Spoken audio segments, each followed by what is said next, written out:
friends, welcome back to Molecular Biology and Biotechnology with Lucy. Today we'll be talking about genes, chromosomes and chromatin. We start off by looking at the photos of famous family members. I think we all know this family and we can look at the similarities between them. For example, these two are quite resembling, and the same for the dad and the daughter. We could also look at other things like how they smile, how their eyes look like, the face structure, the nose, etc. We have another famous family, that is my family, and you can see that our daughter is quite light compared to the parents, and she resembles the mother more than she resembles the dad, that is on physical features. Generally speaking, we all share some characteristics with family members, those that we can see and then that we cannot see, but we are generally unique. And this is called heredity, where we pass traits from parents to offspring, and the study of heredity is called genetics. We review the cell. A gene is usually a unit or sequence of DNA, and then DNA is packaged into chromosome into nucleus, and the nucleus is found in the eukaryotic cell. For prokaryotes, we usually have the same except that they lack a nucleus.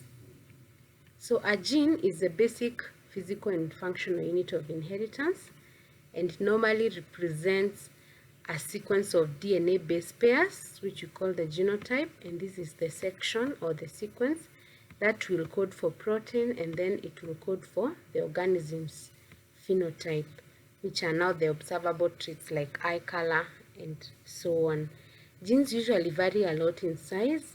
For example, here we have a table of some examples of genes and their length, and we can see that DMD is the longest, followed by this, and we have this as the smallest. The gene usually has regulatory elements. Here we have two franking regions, and then we usually have where the transcription will start, and it is begun by a start codon. We'll be looking at codons and the genetic code, and we also have a stop codon for stopping the transcription. And then exons are the protein coding sequences, while introns are intervening sequences. They usually do not code for proteins, but they are useful in control or regulation. We look at the bigger details once we start on transcription. Now here we have several genes as shown on this diagram. Now some are coming from the mother, another from the father, and therefore alleles are alternate forms of a gene. So for example, if this is gene A, there is this alternate form and this one coming from the mother and another from the father. If the two alleles are identical, that means that they code for exactly the same character, then we call them homozygous. If they are different, then we call them heterozygous. For example, gene A is coding for, you can see that they are red, so whatever it's coding for, it is purely identical, that is homozygous. And then gene B here, we can see that it is the same gene, but it must be coding for two different traits. For example, if this is eye color, this will be eye color brown, and this will be eye color blue. So it is the same trait, eye color, but coding for two different traits. Chromosomes are usually rod-like substances or segments of the DNA, and here is a nucleus. We've magnified, it looks like this. This is a chromosome, but normally they are visible when the cell is replicating or once it has already divided, and therefore most of the time you realize that we refer to chromosomes in their double-stranded form. So a chromosome usually has the double-stranded, the two identical chromatids. We call them chromatids, the exact copy of each other. And then it has two arms, a P arm and a Q arm, which are designated by the position of the centromere. So upwards P, downwards Q. Q is longer than P. So the centromere is a form of constriction of the chromosome. And then we can see that a chromosome is formed of highly packed DNA molecules. And then the tips of chromosomes are called telomeres. The centromere is important for giving the chromosome a characteristic shape and also be able to describe the location of genes. So the location of genes, we have said, is determined from the position of the centromere. So usually we label it using a system that is called International System for Human Cytogenetic Nomenclature, where we give it numbers as we go up towards the telomeres. So we have regions. So this is, for example, we have region 1, 2, 3 and region 1, 2 to 5. So for example, if we have a gene on this region 2, this is chromosome 3. So we usually start with the chromosome. So we want to label a gene around this section. It is going to be chromosome 3 and then P because we are on P arm, and then region 2. Then that region will have bands, like now this band 1, and that is where we have 3P21. This band 2, we have 3P22. Now 3P22 could have subbands, and that is where here we have 3P221, and this will be 3P222. And you could continue like that with more subbands, and then you continue adding here.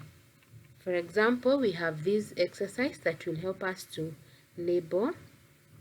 So this band here is the question. So we would say this is chromosome number 1, and then it is on Q arm, and then it's on region 2, and it is band 4. Now, personal practice here, this will help you to continue mastering how we label or how we name chromosomes. And you can see it's already labeled for you. You will just be checking, for example, which band here, and you look at the corresponding, and you can be able to, it can help you to learn more. So we have two types of chromosomes, autosomes in somatic cells. In human beings, we have 22 pairs, and then we have sex chromosomes, that is X and Y, that determine the gender. So for females, we have the 23rd pair in humans is XX, and for male, the 23rd pair is XY. To be able to visualize the full set of chromosomes, we have a picture that we call a karyotype that is done during metaphase. And here we have them. So this is for female, the karyotype for female, and the karyotype for male. So we have already said that humans have 22 autosome pairs, and it has one sex pair. The same here, 22 for men, and then the sex pair for men is XY. We can see that each chromosome has a twin that resembles it in size, shape, and genes. For example, if we take chromosome 3, there are two. They are called homologous because they are identical in every way. And they come from, this comes from the mother and this comes from the father. So some of the chromosome numbers that we have: humans 46, sheep 54, cattle 60, horse 64, chicken 78, sugar cane, and you can see the tree African baobab has 168. That's quite a lot. And you can see that really humans here have the least, yet they're the most complex. So complexity is not determined by cross chromosome numbers.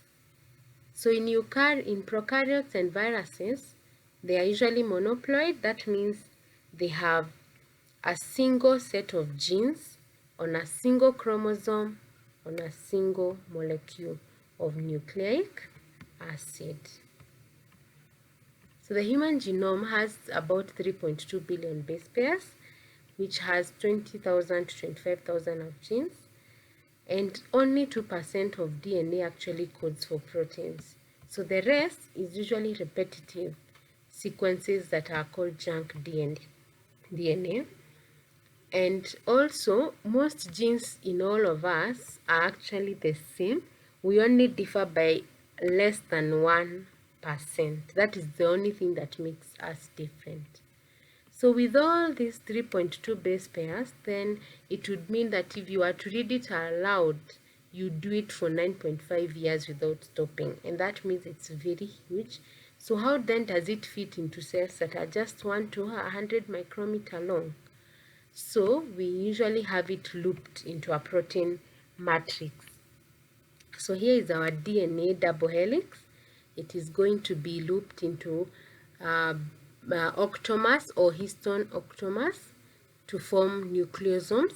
And a nucleosome has around 146 base pairs and 8 histones. That's why it's an octomer. 2 of 2A, 2 of H2B, 2 of H3, and 2 of H4. And then the stabilizing, this one, the stabilizing histone, which is here.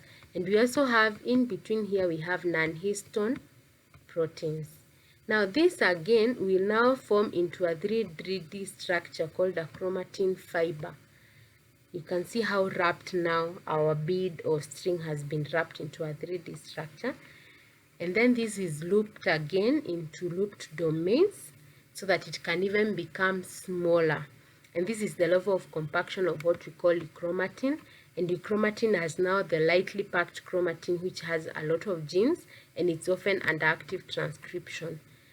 Now we again now loop. It's like super looping into this structure that is super looped, and this is the level of compaction of heterochromatin.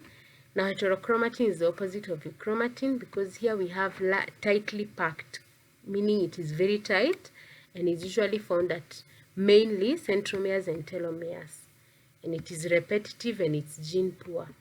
Now once you have had that supercoiling and super looping, then it forms into a scaffold which now forms our metaphase chromosome, and this means that we have really coiled this DNA for it to fit into the small cells. The prokaryotic chromosomes are also well organized into negatively supercoiled domains. For example, this one, we have given an example of a bacterial E. coli chromosome. Is usually, we say they are circular nucleic molecules, and it is folded into about 40 to 50 loops. And this again is supercoiled, just as we have in eukaryotes. That is all for today, guys. I hope now you understand genes, chromosomes, and chromatin. Our next lesson will be talking about RNA, and we are moving swiftly. Soon we will be done with the biomolecules, and then we move on into other more practical lessons. And I pray that you continue to learn together with me and share and give me a thumbs up, and comment, put it everywhere that you can, and share with your friends so that we're able to work together as we learn. Thank you so much.